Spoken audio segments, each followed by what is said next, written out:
Hello friends, welcome back to our YouTube channel. Good morning. RRB JE में general studies section competition में lead करने के लिए सबसे ज्यादा जरूरी है बहुत रिगरस तरीके से पढ़ा जाए। उस जनरल स्टडीज सेक्शन में एक जनरल साइंस का सेक्शन है जो ठीक ठाक नंबर ऑफ क्वेश्चंस कवर करता है। एक polity, economy, geography, current affairs, इन चीजों का सेक्शन है जो ओवरऑल मिलकर जनरल साइंस के बराबर क्वेश्चंस को लगभग कवर करता है। जितने भी क्वेश्चन आते हैं, इसके अतिरिक्त रीजनिंग मैथ के क्वेश्चन होते हैं, उनमें इंजीनियरिंग एस्पेक्ट की वजह से कम्पिटिटिव जो गैप होगा मार्क्स का वो कम होगा, इसमें ज्यादा होगा। पॉलिटी के क्वेश्चन यहाँ जो हम डिस्कस करने जा रहे हैं ये टायर 1 पेट बैच के दौरान पढ़ाए गए थे। इनमें प्रीवियस ईयर कंटेंट कम है एसएससी का। ये कंटेंट वो है जो किसी भी एग्जाम के लिए यूजफुल होता है। एक एक क्वेश्चन से चार चार पांच पांच क्वेश्चन आपके तैयार होते हैं। आप इन क्वेश्चंस के थ्रू होकर जाएंगे तो आपको रियलाइज होगा। कोशिश करेंगे कि ठीक ठाक क्वेश्चंस आज डिस्कस कर लें।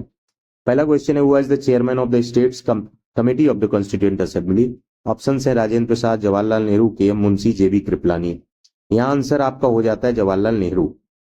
लेकिन अगर देखें तो बहुत सी कमेटी हैं जिनके आपको चेयरमैन पता होना चाहिए। जैसे स्टीयरिंग कमेटी के चेयरमैन जो बहुत ज्यादा पूछा जाता है वो येलो कलर में है, राजेंद्र प्रसाद है। फाइनेंस एंड स्टाफ कमेटी के भी राजेंद्र प्रसाद हैं। स्टेट्स कमेटी के जवाहरलाल नेहरू हैं, जो क्वेश्चन ही था।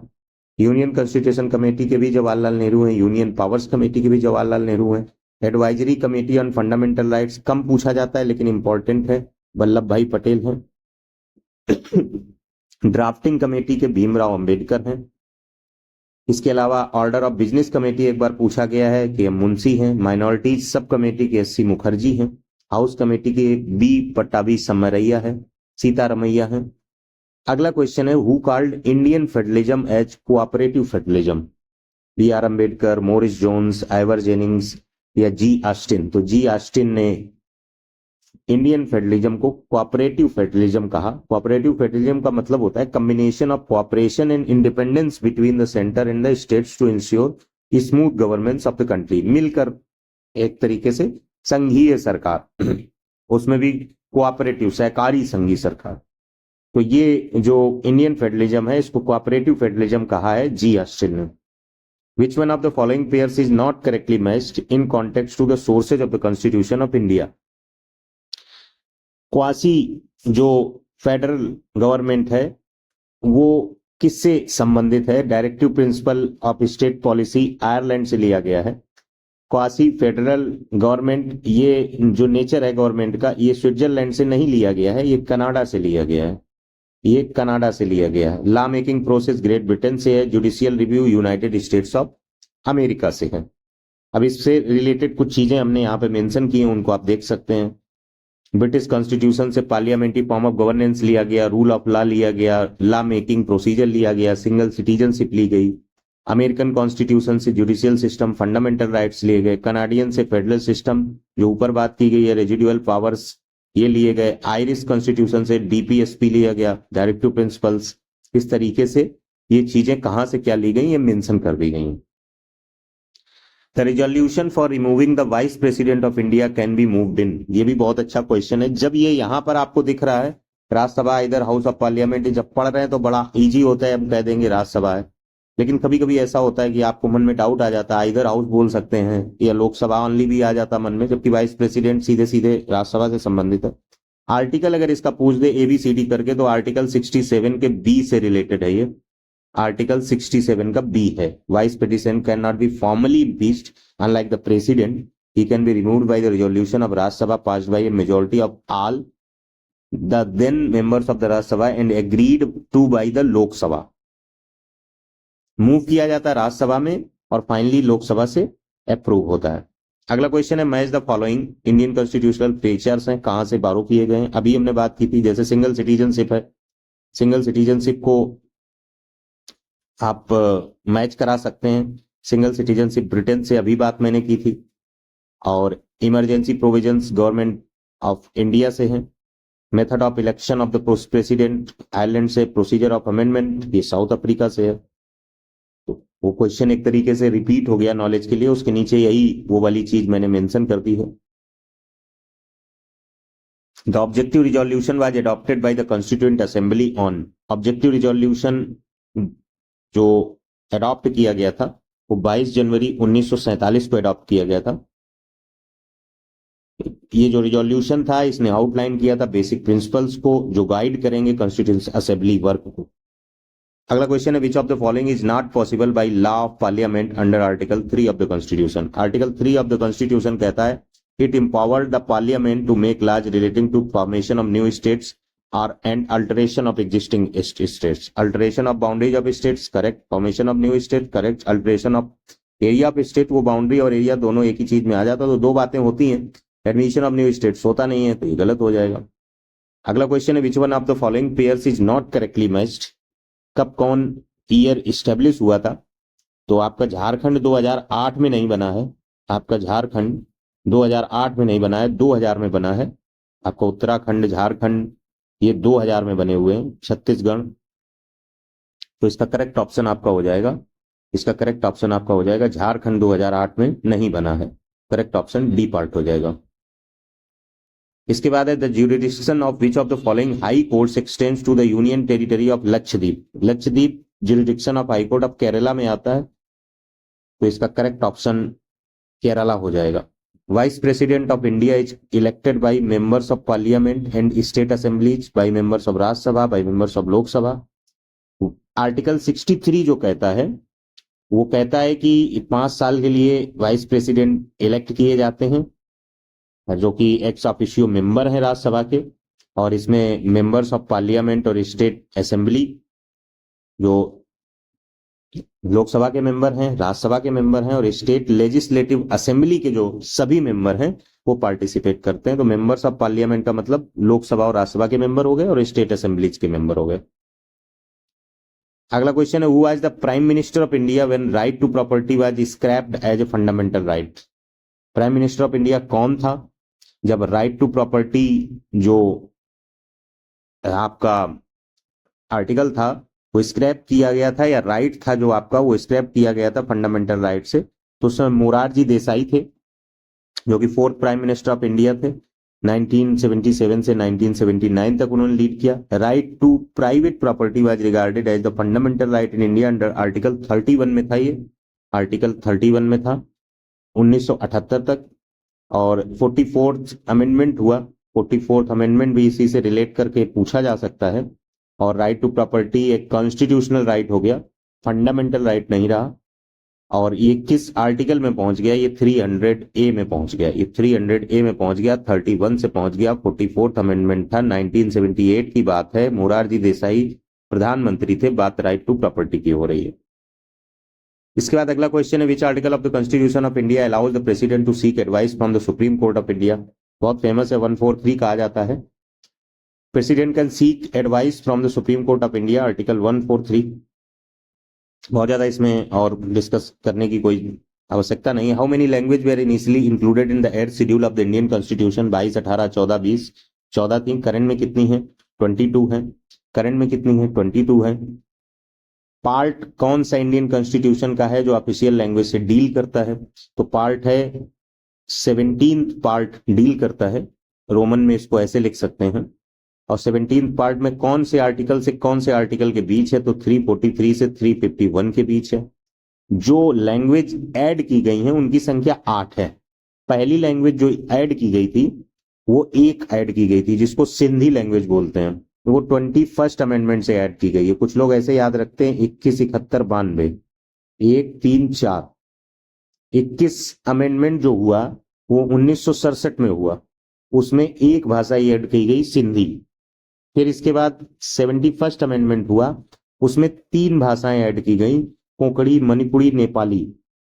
ये एक्ट 1992 में पारित हुआ और इसमें कोंकणी, मणिपुरी, नेपाली ऐड हुई। और उसके बाद 2003 एक्ट जो था वो 2004 में इंप्लीमेंट हुआ, उसमें बोडो, डोगरी, मैथिली, संथाली, और ये 92nd अमेंडमेंट था। इस तरीके से टोटल वर्तमान में 22 लैंग्वेज हैं। तो इस तरीके से इसका करेक्ट ऑप्शन सी है, लेकिन एडिशनल इंफॉर्मेशन जरूरी थी। अगला क्वेश्चन है in India which constitutional amendment determine the size of the council of minister. तो 91st constitutional amendment act 2003 state करता है total number of ministers including the prime minister in the council of ministers shall not exceed 15% of the total strength of the Lok Sabha. 542 543 जो भी सीटें हैं उसके 15% से ज्यादा टोटल मिनिस्ट्री नहीं होनी चाहिए इंक्लूडिंग पीएम। ये बात किस अमेंडमेंट के द्वारा निर्धारित की गई? तो 91st अमेंडमेंट के द्वारा निर्धारित की गई। अगला क्वेश्चन है, which pair does not match with respect to the parts of the constitution and their description. किस पार्ट में क्या डिस्क्रिप्शन है? 5 में यूनियन का डिस्क्रिप्शन है, 6 में स्टेट्स का है, 8 में यूनियन टेरिटरीज का है, पार्ट 10 में finance property contracts and suits का है, जो भी गलत है। पार्ट 10 में जो डिस्कशन है वो आपके सामने दिख रहा होगा। पार्ट 10 में डिस्कशन है the schedule of tribal areas की, जबकि finance property contracts and suits का डिस्कशन पार्ट 12 में है। पार्ट 12 में है जो इसका ऑप्शन होगा। यहाँ पे शेड्यूल का डिस्कशन है, तो इस तरीके से जो ट्राइबल एरियाज का शेड्यूल है वो पार्ट 10 में आता है। इस तरीके से इसका करेक्ट ऑप्शन सी पार्ट हो जाएगा। इसके बाद अगला क्वेश्चन है, which of the following is not a fundamental right in the Indian constitution. Fundamental right क्या नहीं है? To establish and maintain institutions for religious and charitable purpose, बिल्कुल सही है। To reside and settle in any part of, बिल्कुल सही है। To move freely throughout, सही है। Develop the scientific temper, humanism in the spirit of inquiry, ये fundamental duty में आता है, ना कि फंडामेंटल राइट है। जरा सा हमारा ध्यान भटक जाएगा तो गलत हो जाएगा। ये करेक्ट ऑप्शन है। फंडामेंटल ड्यूटीज आर्टिकल 51A में मेंशन है, तो ये डी पार्ट इसका ऑप्शन होगा।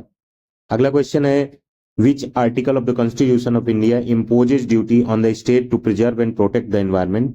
ये आर्टिकल 48A कहता है। 48A कहता है। जब इसी तरीके से आर्टिकल 51AG एक duty every citizen of India पे प्रोटेक्ट और इंप्रूव द नेचुरल एनवायरनमेंट के लिए होता है, लेकिन 48A जो प्रोवाइड करता है स्टेट की ड्यूटी है endeavour to protect and empower. अगर सिटीजन की ड्यूटी होगी तो 51A का जी पार्ट होगा।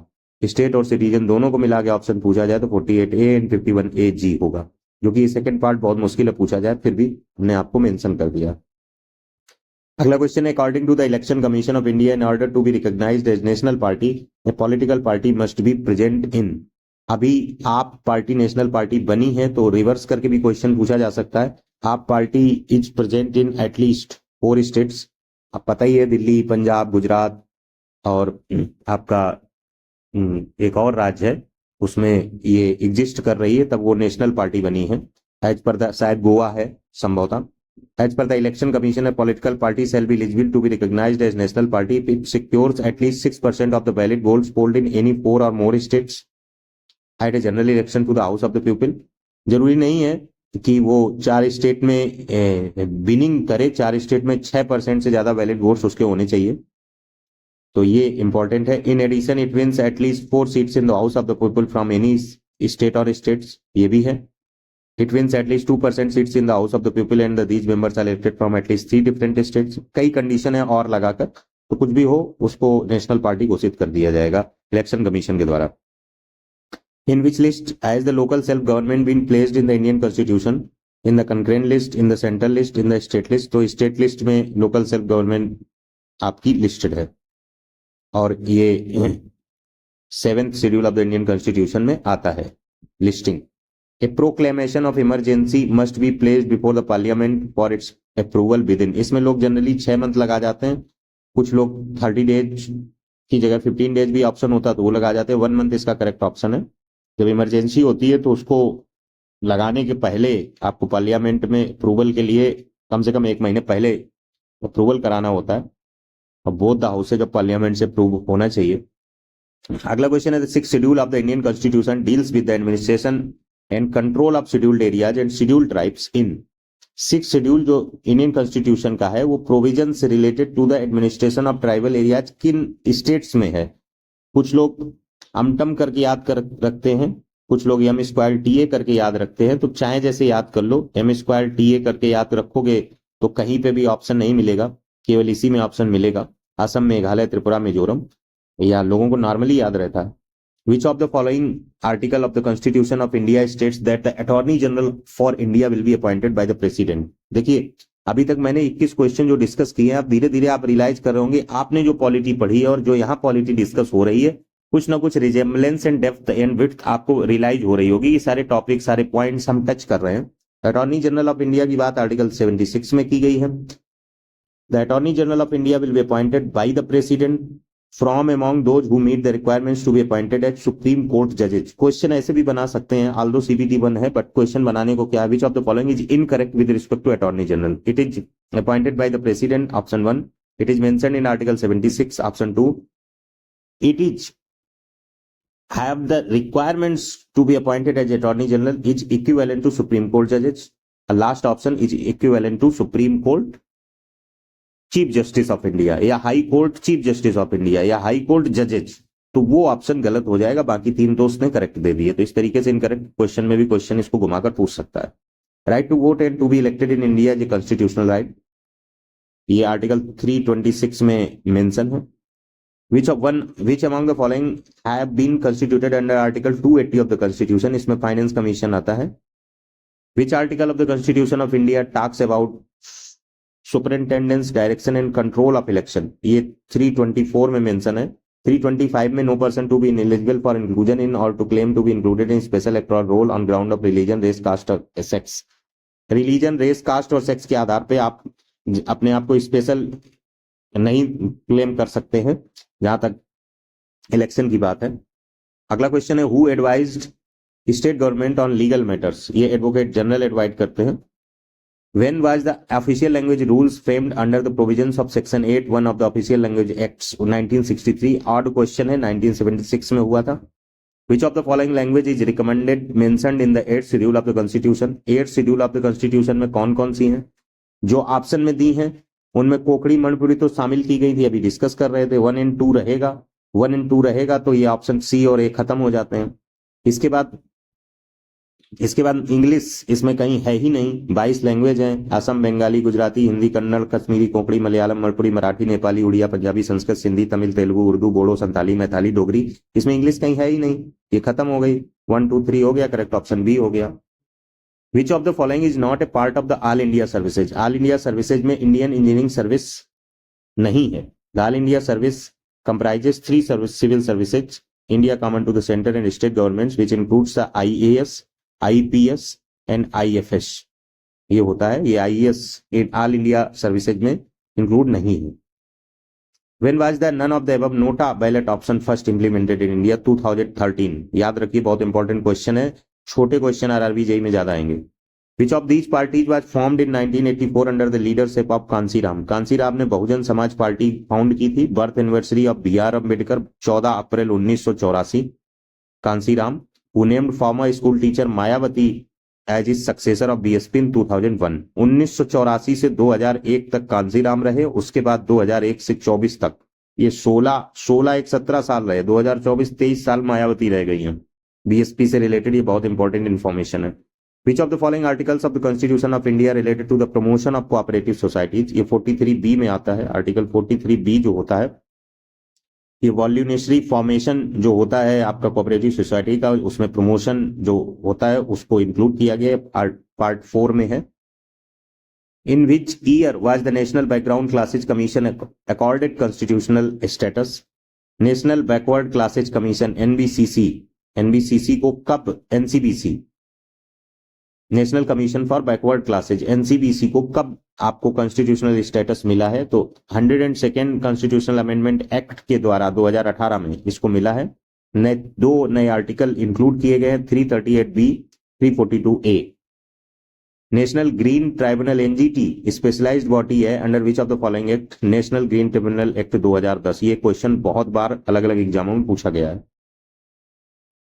Who appoints the vice chairman of NITI Aayog? Vice chairman of NITI Aayog को कौन अपॉइंट करता है? Prime minister of India. NITI जो आयोग है उसको फुल फॉर्म है national institution for transforming India.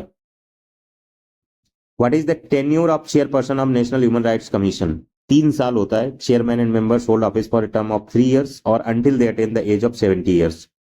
ये भी याद रखना है, whichever is happens earlier. Who among the following is prescribed to declare scheduled areas in India? ये केवल प्रेसिडेंट डिसाइड करता है कि कौन सा एरिया शेड्यूल्ड एरिया है, नहीं है, तो करेक्ट ऑप्शन सी पार्ट होगा। Panchayat extension to scheduled areas act 1996 was enacted based on the recommendation of which of the following committee? ये भूरिया कमेटी थी। भूरिया कमेटी 1995 में पंचायत एक्सटेंशन से रिलेटेड शेड्यूल्ड एरियाज में 1976 में पीसा एक्ट पास किया था, जिसको panchayat extension to the scheduled areas बोलते हैं। तो भूरिया कमेटी थी। बहुत इंपॉर्टेंट क्वेश्चन है, दूसरे लोग कर नहीं पाएंगे। अगला क्वेश्चन है मैच द फॉलोइंग करना है। कमेटी है, ईयर है आपके सामने।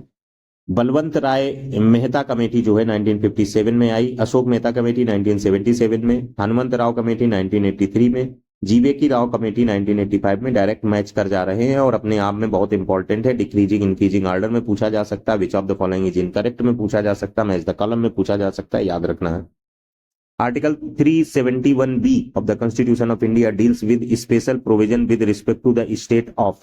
आर्टिकल 371A नागालैंड से है, 371B असम से है, 371C आपका मणिपुर से है, 371D आपका आंध्र प्रदेश से है, 371E जो 1D है वो स्टेट ऑफ तेलंगाना से है, जो 1E है वो आंध्र प्रदेश से है, जो 1F है वो सिक्किम से है, जो G है वो मिजोरम से है, जो H है वो अरुणाचल प्रदेश से, जो L है वो गोवा से है, जो J है वो कर्नाटका से है।